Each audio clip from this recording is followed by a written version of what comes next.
안녕하세요. 오늘도 사연살롱을 찾아주셔서 감사합니다. 저는 서울에서 옷가게를 운영하고 있는 30대 초반 여성입니다. 남편과는 3년 차가 되던 해에 헤어졌고요. 다행이라고 말을 해야 하나 아이는 없었어요.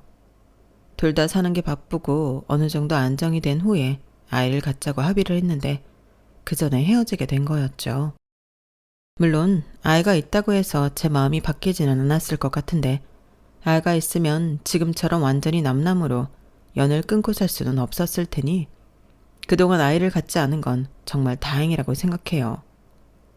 그에 반면 남편과 시댁가족들은 어쩌면 그런 작은 연줄조차 없다는 게 아깝고 아쉬울 수도 있을 거라고 생각하는데요.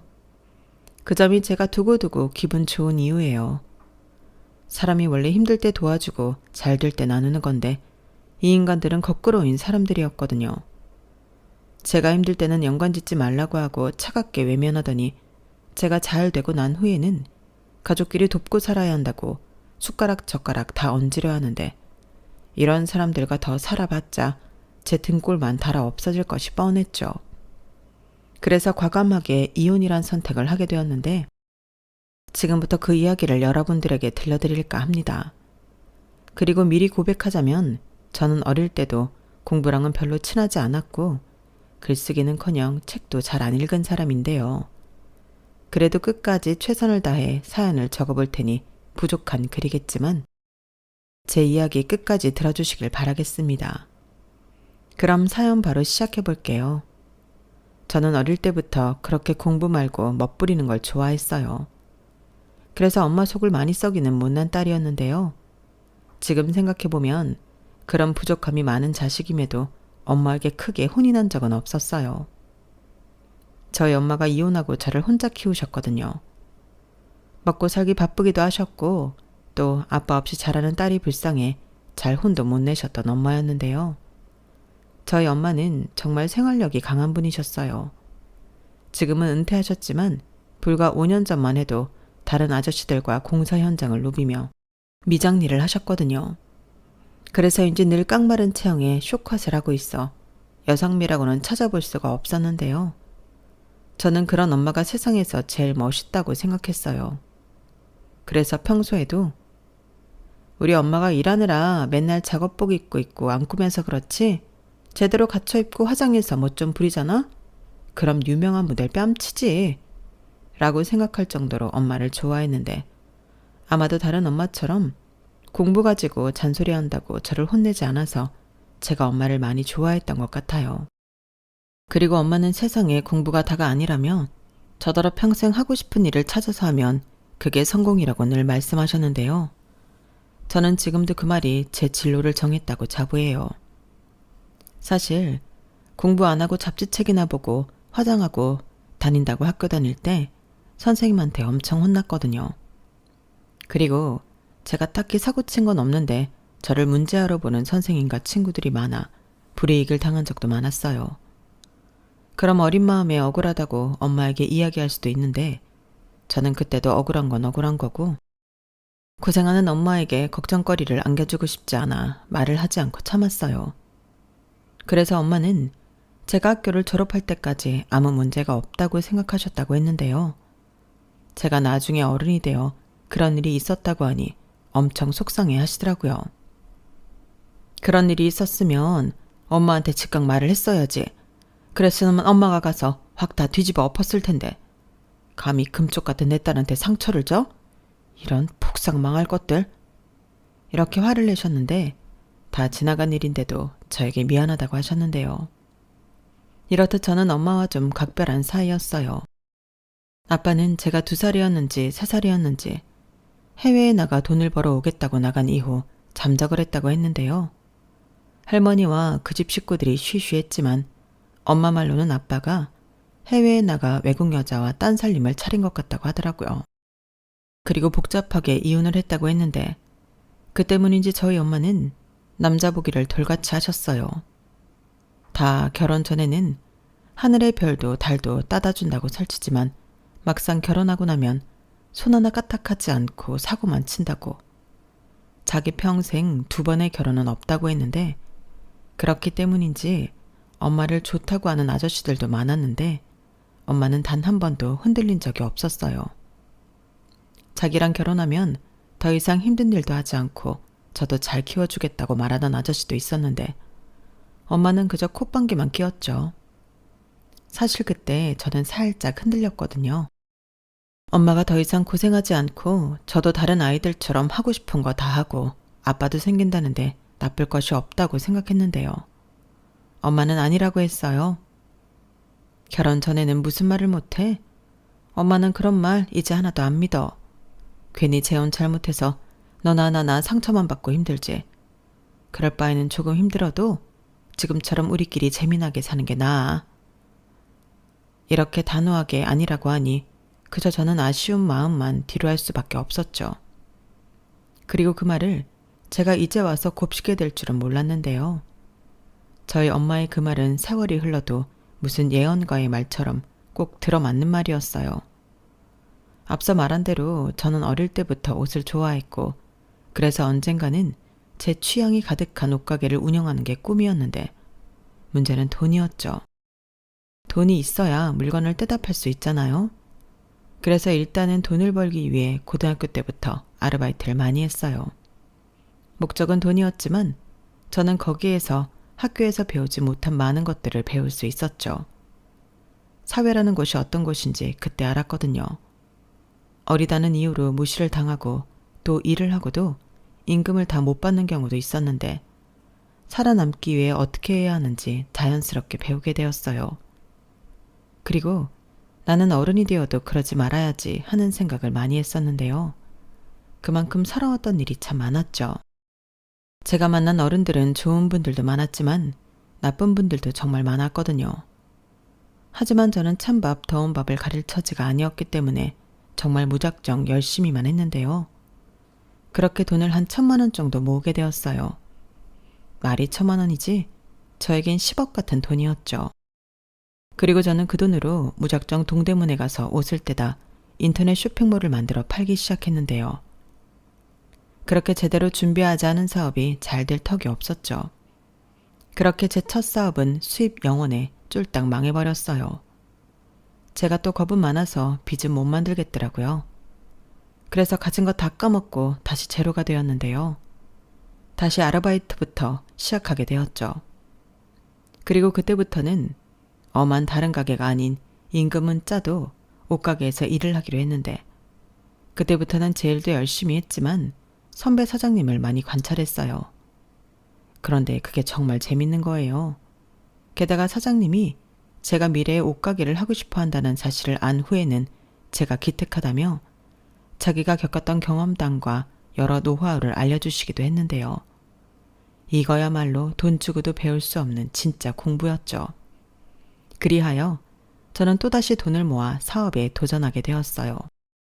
전에는 무작정 옷만 떼다 어떻게든 팔면 된다고 생각했는데 사장님의 조언을 듣고 방향을 바꾼 거예요. 사장님이 그때 저에게 그러셨거든요. 무리가 좀 되더라도 작게라도 가게를 갖고 있는 게 나아.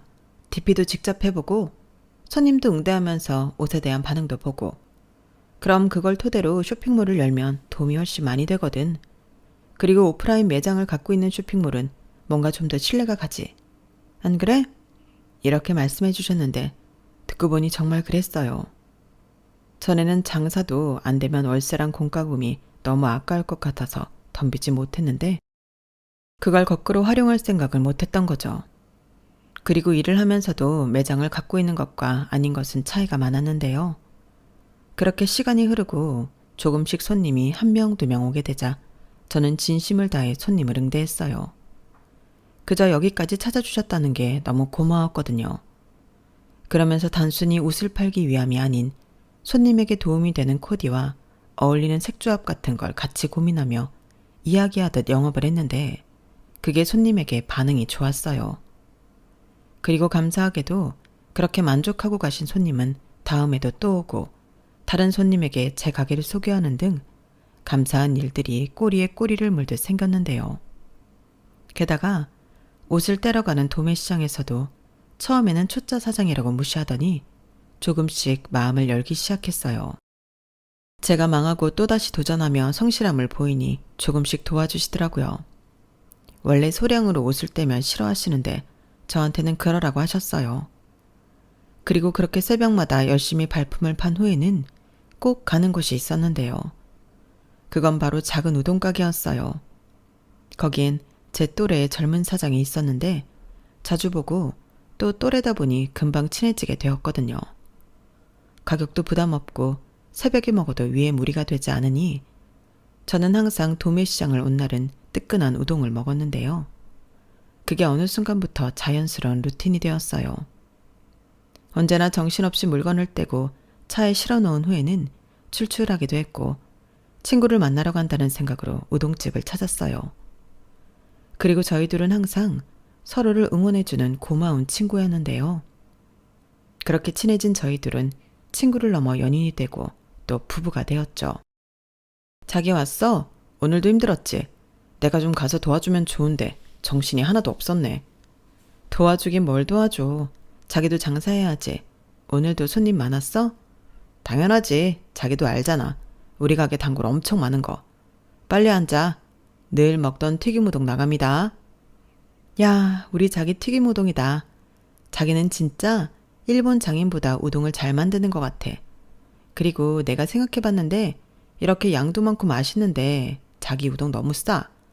이렇게 많이 주고 건더기도 실한데 6,000원은 진짜 너무 싸지. 우리 한 1,000원씩만 올릴까? 에이, 그래도 그럼 안 되지. 자기도 내 가게 싸고 맛있다고 왔으면서 그럴 수는 없지. 그럼 손님 다 떨어져 나간다. 나는 지금이 좋아. 자기처럼 열심히 일하는 친구들한테 내가 만든 우동이 얼마나 위안이 되겠어? 역시 우리 여보는 착한 사장님이야.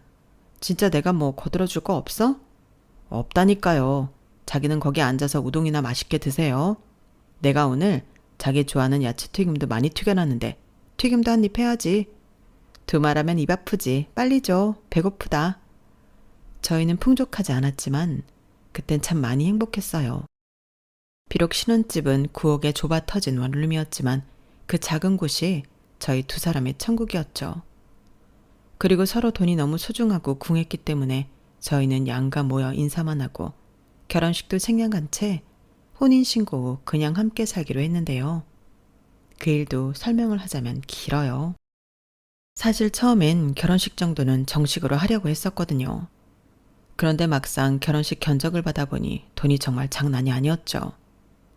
아니 그 결혼식 반나절을 하기 위해 까먹는 돈 액수가 어마무시했는데 그 금액을 눈으로 확인하니 저도 남편도 한순간에 결혼식을 하고 싶은 마음이 사라지더라고요. 그런데 시부모님은 안 그래도 인생에 한 번인 결혼인데 어떻게 식을 안 올릴 수 있냐며 말도 안 된다고 하셨는데요. 당신들이 그동안 낸 축의금 회수를 위해서라도 결혼식은 꼭 해야 한다고 성화를 부리셨죠.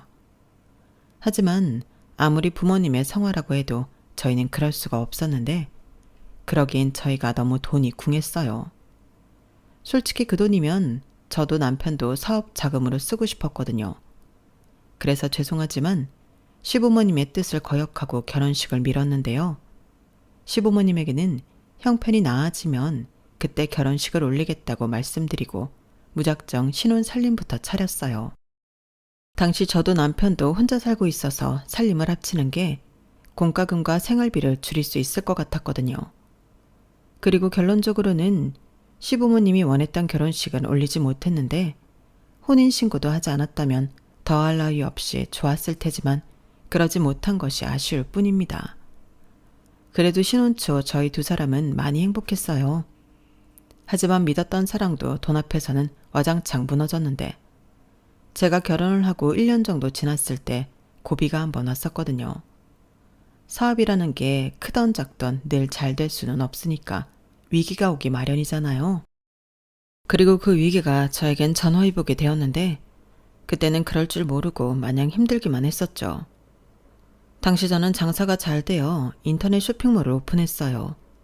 그리고 오프라인의 반응을 토대로 상품을 개발하기 시작했는데 제 손으로 디자인을 하게 되었죠.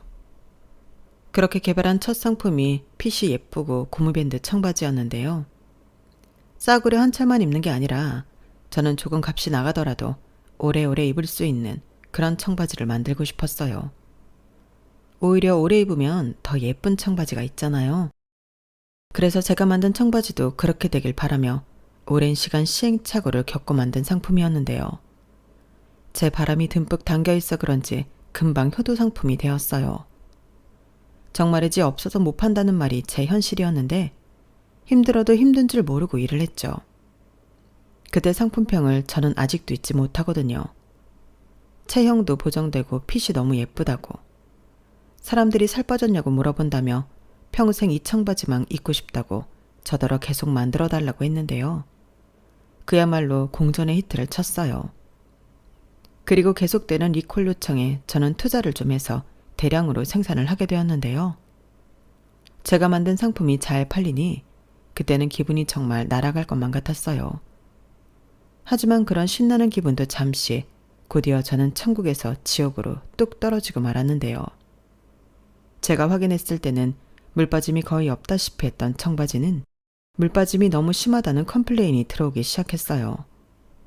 하나 둘 정도 들어왔을 때는 불량이 있었나 보다 하고 환불이나 교환 처리를 해드렸는데 이게 하나 둘에서 끝나지 않았죠. 그리고 나중엔 제가 판매한 만큼 환불 요청이 들어왔는데 오프라인으로 똑같은 청바지를 사간 손님의 물건을 보니 이건 제가 받은 샘플과 분명 다르다는 걸 알게 되었죠. 그땐 상품이 많이 판매가 된 만큼 그 손해도 어마어마했는데요. 그것들을 회수해도 다시 팔 수 없으니 순전히 리스크가 되게 되었죠. 그리고 원인 파악을 해보니 공장에서 공정 하나가 빠져 물빠짐의 원인이 되었다는 사실을 알게 되었는데 원래대로라면 공장에 책임을 묻고 손해배상을 청구하는 게 맞겠지만 제가 계약한 공장은 아주 영세한 곳이라 난감했어요. 제가 손해배상을 청구하면 공장 운영에 휘청할 수 있는 그런 곳이었어요. 게다가 저희 엄마 또래의 사장님이 아주 죽겠다는 얼굴로 봐달라고 사정사정을 하는데 모질게 거절하기가 힘들었어요. 제가 당시 사장님이 좋지 못한 사정을 다 알고 있었거든요. 그렇기 때문에 차마 봐달라고 하시는 그 말을 거절하기가 마음이 영 불편했는데요. 그러자 남편이 사업하는데 그런 사사로운 감정에 휘둘리면 안 된다고 손해배상 청구하면서 제가 곤란을 겪은 만큼 돈을 더 받아야 한다고 조언을 하더군요. 저도 당연히 그러고 싶었죠.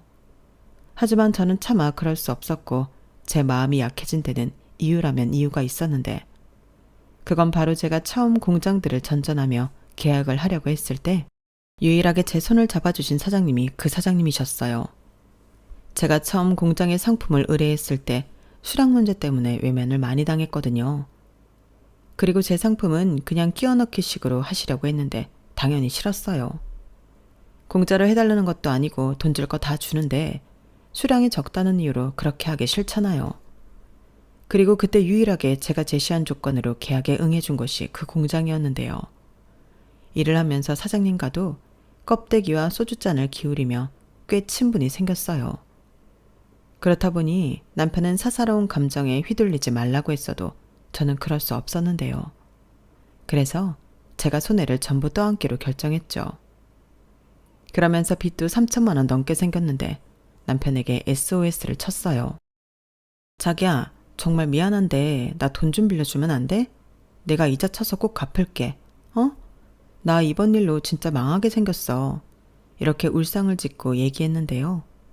조금 과장되게 얘기한 부분도 있었죠. 그리고 다른 사람도 아니고 남편인데 저는 당연히 이자는 됐고 갚기만 하라며 돈을 빌려줄 줄 알았는데요. 남편의 반응은 싸늘했어요. 남이어도 그렇게 말할 것 같지는 않았는데 굉장히 냉정하게 거절하더라고요. 자기야, 나는 우리가 아무리 부부라도 돈 문제로는 얽히지 않았으면 좋겠어. 자기 리스크인데 왜 나한테 그래? 내가 그랬잖아. 사사로운 감정에 휘둘리지 말라고. 자기는 손해보지 않을 수 있는 방법이 있는데 구태여 손해를 보는 거야. 근데 왜 내가 거기에 돈까지 못해? 가족이 그러면 다 죽어. 라고 하는데 그 소리를 듣고 있으니 제 말문이 턱 하고 막혔어요. 그래, 자기 입장에서는 그렇게 생각할 수 있지. 근데 그 사장님이 사정이 좀 안 좋아. 사모님도 많이 편찮으시고 직원들 월급도 겨우겨우 맞춰주고 있어. 그런데 거기에 대고 어떻게 나 살자고 그래. 그래서 남들 사정 다 봐주고 자기가 그 손해를 다 떠안아? 그건 아니지. 자기는 지금 보니까 사업하면 안 되겠다. 자기가 무슨 자선사업가야? 자기는 이익을 추구하는 상인이야. 돈 앞에서 사정이 뭐가 필요해? 그래, 맞아. 하지만 내가 당장 손해배상을 청구해도 그 사장님은 그걸 보상해 줄 수 있는 능력이 없어. 어차피 달라질 상황도 아닌데. 그리고 사장님이 두고두고 이번 일 보상하신다고 약속도 했고. 자기는 그 약속을 믿어? 그냥 하는 말이지. 위기 모면하려고. 그리고 그 사장이 돈 없는 걸 자기가 왜 걱정해? 어디 가서 빌리든 대출을 받든 그 사장이 알아서 할 일이지. 아무튼 나는 자기한테 빌려줄 돈은 없으니까 앞으로도 우리 서로 돈 얘기는 하지 말자. 내가 언제 자기한테 돈 얘기하는 거 봤어? 우리 각자 사업은 각자 알아서 하자. 남편은 저한테 장사할 그릇이 아니라는 듯 돈도 빌려주지 않을 거면서 일장 연설을 늘어놓았어요. 그리고 그땐 정말이지 나 또 망하는구나 이런 생각을 했었는데요. 하는 수 없이 친정엄마에게 사정을 이야기하고 돈을 빌리게 되었죠. 그리고 그 돈도 갚아야 하고 이번 일로 고객들도 떨어져 나갔으니 가게를 빼야 하나 하루하루 골머리가 아팠는데 그때 시어머니에게 연락이 왔어요. 남편에게 대강의 이야기를 들었다며 말을 시작하셨는데 저는 혹시라도 시어머니가 제 마음 상했을까 걱정돼서 전화를 하셨나 했거든요. 하지만 그 아들의 그 엄마라고 시어머니도 남편과 같은 말을 하기 시작했는데 그 말이 어째 남편이 했던 말보다도 더 서운하게 들렸어요. 너는 힘들면 그냥 접고 말 것이지 왜 우리 아들한테 돈을 해달라고 하니? 야무진 줄 알았더니 완전히 헛똑똑이네. 그래놓고 나한테 그렇게 잘난 척을 했냐? 네? 그게 무슨 말씀이세요? 제가 언제요? 너 우리 아들 뒤에서 조종해서 돈 아깝다고 결혼식 하지 말라고 했잖아. 어머니, 그거야. 제 딴에는 돈 아끼려고 그런 거죠. 저도 여잔데 웨딩드레스 입고 싶지 않았겠어요? 근데 그러려면 양가 부모님 한복도 해드려야 하고 식대에 대관료에 돈이 정말 장난이 아니더라고요. 됐다. 그러게 그렇게 돈 아깝다고 결혼식도 안 한 애가 왜 그렇게 멍청하게 사업을 하냐고. 우리 아들이 그러는데 네가 떠안을 빚이 아니라며. 그래서 우리 아들이 어지간하면 착해서 도와주는데 그건 아닌 것 같아서 안 도와줬다고 하더라. 못 도와준 게 아니고 안 도와준 거래요? 정말 기가 막히네요. 뭐가 기가 막히니? 우리 아들이 현명한 거지. 그럼 같이 망하니? 한 사람이라도 살아야 먹고 살 거 아니야. 너 두말할 것도 없이 네 사업 정리하고 우리 아들 가게 가서 일손 거들어라. 내가 볼 땐 그게 제일 나아. 왜 빚을 떠안고 있니? 어머니, 제 일은 제가 알아서 할게요. 그리고 당장 급한 불은 친정엄마가 도와주셔서 남편한테 돈 얘기할 것도 없고요. 제가 정 안 되면 어머니 말처럼 그렇게 하든지 다른 데 취직을 하든지 할 테니까 걱정하지 마세요. 내가 걱정을 안 하게 생겼니? 아무리 친정엄마가 도와줬다고 해도 그것도 빚이잖아. 안 갚아도 된다고 니네 엄마가 확실하게 말했어? 그거 아니면 그것도 빚이지. 다른 사람도 아니고 우리 큰아들한테 이런 일이 생겼는데 내가 걱정을 어떻게 안 해? 내가 정말 우리 아들한테 그 말을 듣는데 없던 혈압이 다 생기는 것 같았어. 너 행여 네 엄마 돈 갚아야 한다고 우리 아들한테 돈 달라고 하기만 해봐. 니네 엄마한테도 똑똑히 말해. 그 돈은 네가 빌린 거지 우리 아들이랑 상관없다고. 어머니는 혹시라도 제 사업 때문에 자기 아들 돈이 축날까 저를 잡아댔어요. 그리고 그 전화를 받는데 가뜩이나 혼자 벼랑 끝에 있던 기분이었던 저를 혼자 죽으라고 등을 떠미는 것처럼 느껴졌는데 아니 이게 무슨 가족이고 부부인가 허탈하기만 하더라고요. 그리고 아주 꼬숩게도 사람 일은 아무도 모른다고 생각지도 못한 일이 저한테 벌어졌는데요. 마치 그 일은 저에게 포기하지 말고 계속 잘해보라는 하늘의 계시처럼 저를 살려주었어요. 정말이지 사람이 절박하니까 죽으라는 법은 없더라고요. 왜냐하면 제가 리스크를 안고 반품 처리한 후 고객들이 떨어져 나가는 게 아니라 오히려 신용할 수 있다며 구매가 늘어났어요.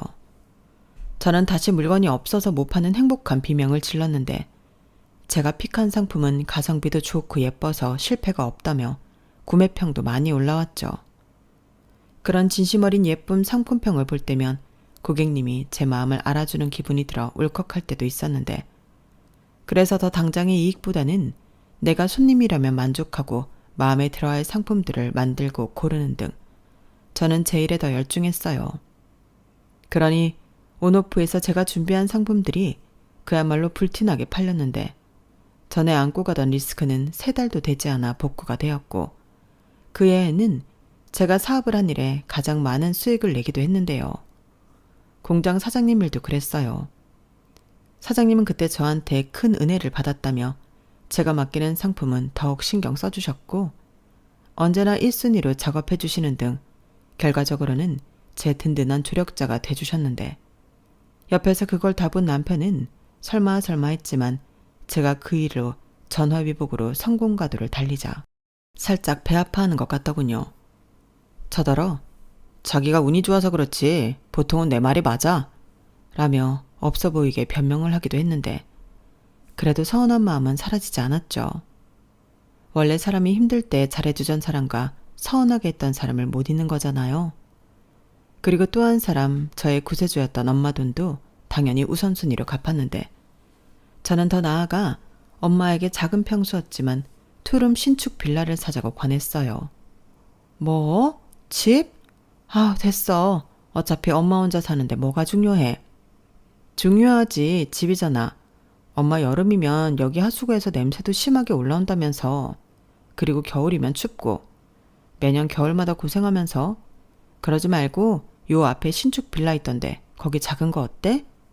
됐다니까. 아무리 작아도 새 집은 비싸지. 비싸도 내가 그 정도도 못 해줄까 봐? 그래도 그렇지. 너 이제 혼자 아니야. 정서방이랑 네 시댁에서 싫어할 수 있어. 됐다 그래. 나 힘들 때 알아서 하라고 했던 인간이 정서방이야. 사업은 각자 알아서 하는 거라고 했다니까. 내가 벌어서 내 돈으로 우리 엄마 집 옮겨준다는데 지가 뭐라고 해? 아휴, 아직도 그 일로 꿍해? 정서방은 정서방대로 생각이 있었겠지. 몰라. 서운한 건 서운한 거지. 그리고 이 집 보증금 빼서 보태고 그러면 뭐 얼마나 더 들겠어. 부족한 건 대출 좀 받고 하자. 여기 엄마 집이기도 하지만 내 친정이잖아. 저는 싫다는 엄마에게 끝까지 졸랐어요. 그래서 저희 엄마가 못 이기는 듯 넘어오게 되었는데 사실 저희 엄마도 새 집에서 살고 싶었겠죠. 그리고 살던 집 보증금 빼고 당신 적금 깨고 제가 갚은 돈까지 모두 넣고 부족한 돈만 저더러 해달라고 했는데 정말 생각보다 제 돈이 많이 들어가진 않았어요. 그리고 말은 싫다고 해도 좋아하는 엄마를 보며 그렇게 뿌듯할 수가 없었는데요. 그런데 그 사실을 안 남편은 그렇지 않더군요. 무슨 떼돈 버냐? 아니 사람이 손이 왜 이렇게 커? 장모님 집을 사들였다고? 이렇게 아주 눈을 까디집고 저에게 뭐라고 하기 시작했는데요. 그러면서 한다는 말이 친정이든 시댁이든 똑같이 해야 한다고 하더군요. 그리고 우리도 원룸 사는데 우리 집부터 어떻게 해야 하는 거 아니냐며 생각하면 생각할수록 저더러 괘씸하다고 하는데 제 입장에서는 사도 남말하는 거였죠. 제가 힘들 때도 잘도 외면하더니 이제 와서 남편 말은 완전히 제 주머니만 털자는 거잖아요. 그러면서 저더러 무슨 떼돈을 버냐고 비아냥거릴 때는 언제고 말을 저리 바꿀 수 있다니 뻔뻔하게만 보였는데요. 그냥 가만히만 있으면 중간이나 가지. 왜 지 돈도 아닌데 당당하게 여기저기 집을 해주라고 난리를 치는 건지. 저는 남편한테 실망했어요. 그리고 그게 시작이 되어 저희 부부 사이는 멀어져 갔는데 여기에 시어머니라는 사람은 자기 아들을 말리지 못할 망정 더한 사람이었는데요. 이번에도 자기 아들한테 들었는지 제가 친정집 이사를 도운 걸 알고 난리를 치기 시작하셨어요.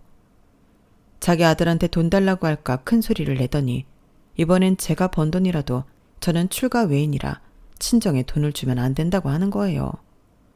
그러면서 남편처럼 자기 집도 낡았다며 이사 가고 싶다고 아파트 타령을 하는데 신축은 바라지도 않으니 한강이 보이는 고층 브랜드 아파트로 집을 옮겨달라고 하더군요. 말도 안 되는 소리였죠. 저는 저도 모르게 콧방귀가 나오고 말았어요. 저희 엄마야 저에게 실질적인 도움을 주셨지만 시어머니와 남편은 1원도 보태주지 않았는데 저리 당당하게 말할 수 있다는 게 너무 신기했어요. 그래서 내가 왜 출가 외인이냐. 나는 우리 엄마 딸이고 나 힘들 때 유일하게 도와준 사람도 우리 엄마인데 결혼했다는 이유로 친정을 외면하라는 거냐며 한강뷰 아파트 가고 싶으면 며느리 말고 아들한테 얘기하라고 했는데요. 시어머니는 잠시 당황하더군요. 사실 제 말에 틀린 말은 하나도 없잖아요. 게다가 자기가 우기면 다 되는 건가요? 시어머니는 제가 남편을 운운하자 저더러 못 베어먹었다며 전화를 끊으셨어요. 저는 그러거나 말거나 신경을 쓰지 않았는데 그 뒤에는 뭐 무늬만 부부일 뿐 쭉 냉전의 시간을 갖게 되었죠. 남편은 계속해서 저더러 뭘 잘못했는지 모른다며 상대하지 않으려 했고 저 역시도 잘못한 게 없기에 평소처럼 제 사업에만 집중했죠. 그리고 물 들어올 때 노젓는다고 상승세에 접어들어 이것저것 시도한 상품들까지도 반응이 좋았는데요.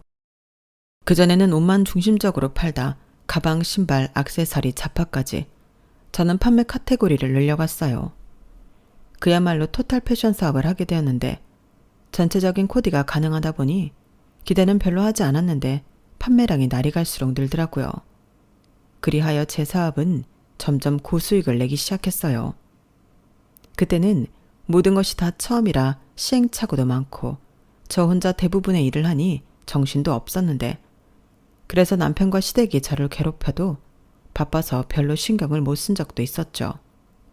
그러다 저는 본격적으로 사업을 더 키워보기로 결심을 했는데요. 작은 옷가게가 아닌 정식 사무실과 매장을 구분지어 제대로 하고 싶었어요.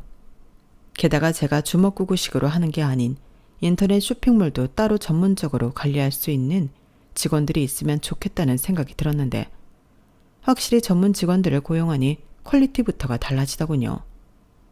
물론 그에 따른 인건비는 발생하겠지만 그로 인해 판매량이 늘어났으니 비용이라는 생각도 들지 않았죠. 그리고 남편은 제가 더 잘 되니 배알이 꼬인 건지 저더러 헛바람이 단단히 들었다며 그렇게 일 크게 벌리다 망하면 빚더미에 오른다고 적당히 하라고 시비를 걸기도 했는데요. 그도 그럴 게 남편의 우동집이 그때부터 뭔가 잘 안 되기 시작했어요. 자기는 평소처럼 똑같이 한다고 했는데 손님들이 점점 줄어드는 모양 같더라고요. 그래서 버는 것보다 장사를 하면서 쓰는 돈이 더 많아지는 것 같았는데 지도 꼴에 자존심은 있으니까 저에게 말을 하지 않았죠. 그 얘기는 다른 사장님한테 들었거든요. 그래서 저는 내심 속으로 자기는 점점 사업이 기울기만 하는데 제 사업이 잘 되니 도와달라는 말을 못하겠고 그래서 시비를 거나 하며 속으로 고소해했는데 그때까지는 이혼할 생각까지는 아니었어요. 대신 남편 우동집이 계속 어렵다면 안 되는 거 지고 있지 말고 정리 후 제 사업에 들어와 함께 일을 하자고 권할 생각이었는데요. 제가 그때는 정신을 덜 차린 거였죠. 고양이한테 생선가게를 맡기는 거나 다름이 없는 거였으니까요. 그리고 점점 남편은 제가 버리도 괜찮은데 자기랑 자기 집을 챙기지 않는 걸 못마땅하게 생각하기 시작했는데요. 정말 꼴의 남편이라고 가지가지 하더군요. 너는 정말 양심도 없다. 시집을 왔으면 양가 부모 똑같지. 근데 어떻게 너는 장모님만 챙길 수가 있어? 우리 엄마가 얼마나 서운해하는 줄 알아? 없이 살아도 뭐 하나 생기면 나눠 먹고 그러는 게 가족이지. 하물며 돈도 제법 버는데 좀 같이 써야겠다는 생각이 안 들어? 이런 말을 굳이 내 입으로 해야 하는 거야?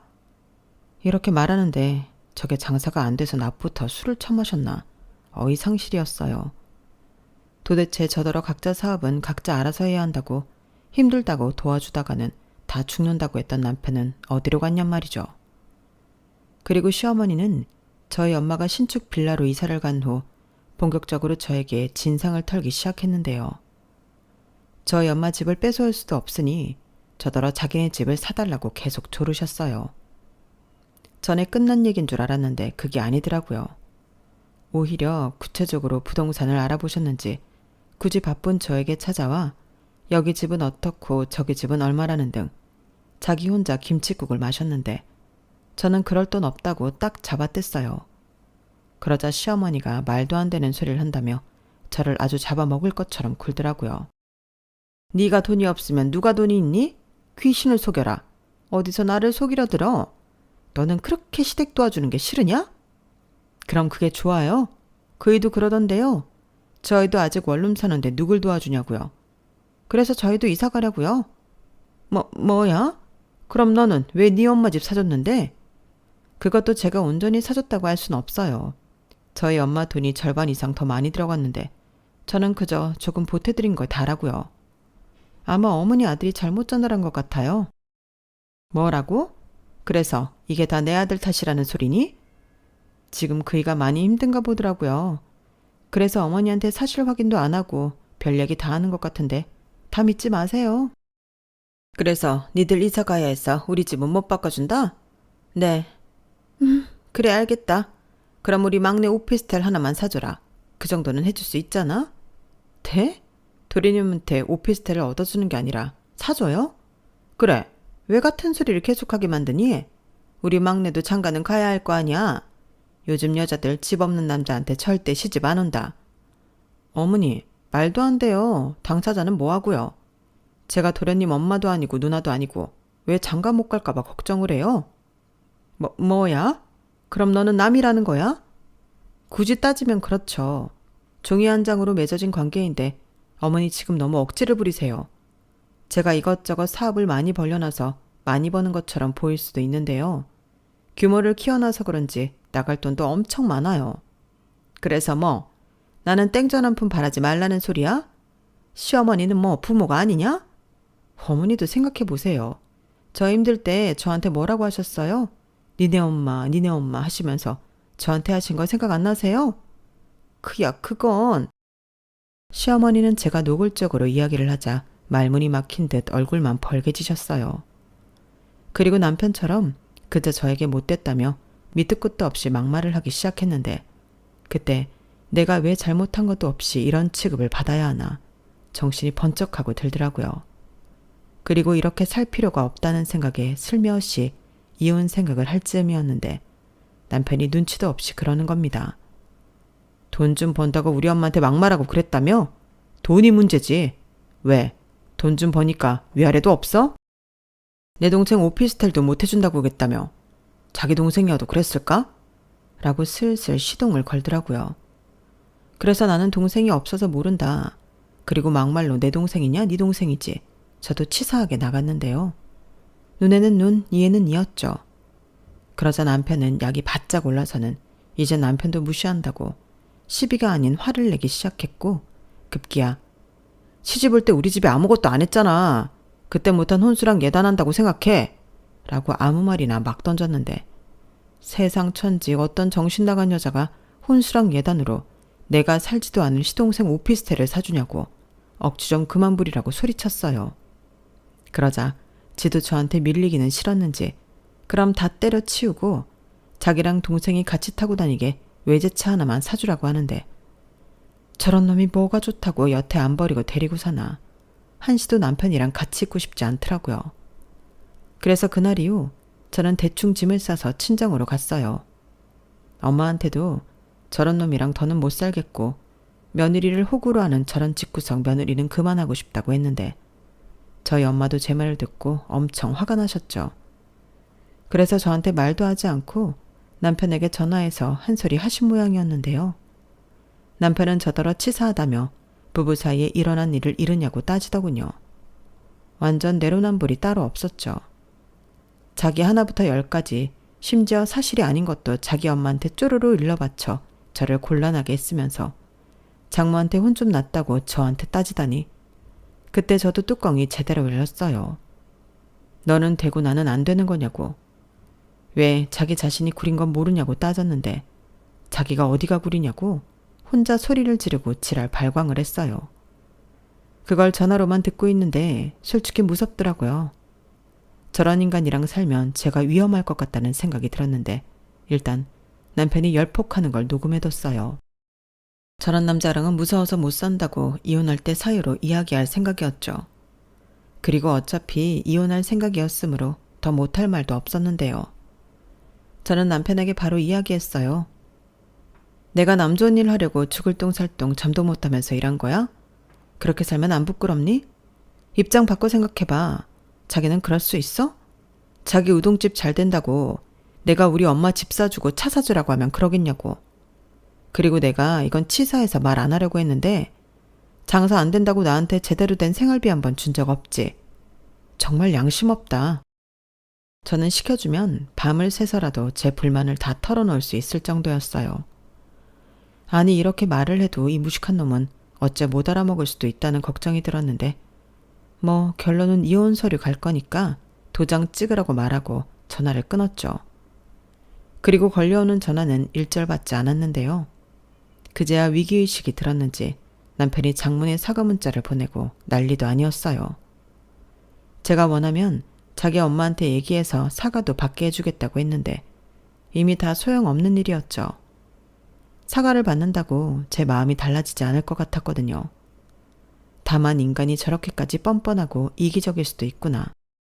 세상 믿을 놈 하나 없다는 사실을 깨달았는데요. 저는 아무런 대꾸도 하지 않았어요. 어떤 빌미도 주고 싶지 않았거든요.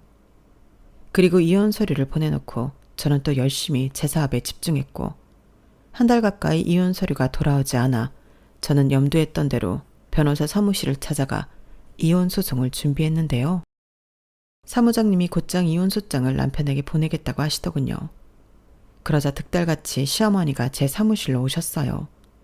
어째나 급하게 오셨는지 복장이 말이 아니었는데 그때는 보는 눈도 많은데 이혼만은 말아달라고 사정사정을 하시더라고요. 다시는 그런 일 없을 거고 제 돈은 준다고 해도 안 받는다나 어쩐다나 마음에도 없는 소리를 잘도 하셨는데 저는 됐다고 영업방해로 경찰에 신고하기 전에 가시라고 했죠. 그리고 결국 시어머니가 저희 사무실 바닥에 대자로 누워버리셨는데 저는 그 모습을 사진으로 찍었고 곧장 경찰에 신고를 했어요. 그러자 시어머니가 당황했는지 자리에서 벌떡 일어나셨는데 경찰이 생각보다 빨리 도착했더라고요. 그렇게 시어머니는 경찰들 손에 붙잡혀 나가셨어요. 저는 혹시라도 다음에는 남편이 와서 난동을 부릴까 직원들에게 미안하다고 오늘은 일찍 퇴근하라고 했는데 다행이라고 해야 하나? 남편은 나타나지 않았어요. 그렇게 저는 남편과 이혼 소송이 시작되었고 돈이 없어서인지 아니면 질 것이 뻔해 변호를 해주겠다는 사무실을 못 찾았는지 소송은 아주 싱겁게 끝이 났죠. 어차피 저희 두 사람은 혼인 기간이 그다지 길지 않았으니까요. 게다가 둘이 살림을 합쳤을 때도 둘 다 가진 것도 없어서 네 거 내 거 주장할 것도 없었는데 남편은 제가 번 돈으로 호의호식하고 싶었겠지만 그건 법으로도 어찌해 볼 수 없는 일이었어요. 그렇게 저는 빈대 같은 남편과 깨끗하게 헤어졌고 남편은 들리는 소문에 가게 보증금도 다 까먹어서 길거리 장사를 한다고 했는데요. 그것도 얼마나 갈지 모르겠다고 주변에서는 혀를 찼어요. 솔직히 가격도 그렇고 맛도 없는 건 아니라서 성실하게만 하면 혼자 먹고 살 정도는 될 거라고 생각했는데 이젠 저도 알 바가 아니죠. 잘 먹고 잘 살든 못 먹고 못 살든 제 인생에서 그놈이 빠졌다는 것이 그저 신날 뿐입니다. 아주 알턴니가 시원하게 빠진 기분이 들더라고요. 그리고 지금 기분 같아서는 일만 열심히 하고 싶은 마음인데요. 또다시 위기가 찾아와도 멋지게 제 힘으로 극복할 수 있는 CEO가 되고 싶어요. 그렇게 열심히 살다 보면 그런 저와 꼭 맞는 누군가도 만날 수 있지 않을까 그런 생각도 해보는데 앞으로 펼쳐질 제 인생을 더욱 멋지게 살아보고 싶습니다. 저는 현재 오피스텔에서 혼자 지내고 있어요. 엄마가 저를 보면 걱정이 너무 많아서 그냥 혼자 있는 게 서로 낫겠다는 생각이 들어 독립을 하게 됐는데요. 대신 주말에는 엄마와 찜질방도 가고 1박 2일 여행도 다니고 어릴 때 못 해본 추억 만들기를 하고 있어요. 솔직히 이렇게 사는 것도 나쁘지 않더라고요. 무엇보다 가끔 듣는 엄마의 잔소리는 꽤 들어줄 만한데 그 잔소리를 들으며 언젠가는 저도 그런 엄마의 걱정이 무색할 만큼 잘 사는 딸이 되면 좋겠다는 바람을 가져봅니다. 이상 여러분들에게 들려드리고 싶었던 제 이혼 사연은 여기까지예요. 제 사연 어떻게 들으셨나요? 부디 제 전남편과 전 시어머니 같은 사람의 곁에 없길 바라며 지금까지 제 사연 들어주셔서 대단히 감사합니다. 안녕히 계세요. 건강하시고요. 여러분, 사연 댓글에 응원과 현명한 조언 부탁드려요. 좋아요와 구독은 저에게 큰 힘이 됩니다. 오늘도 좋은 일 가득하세요.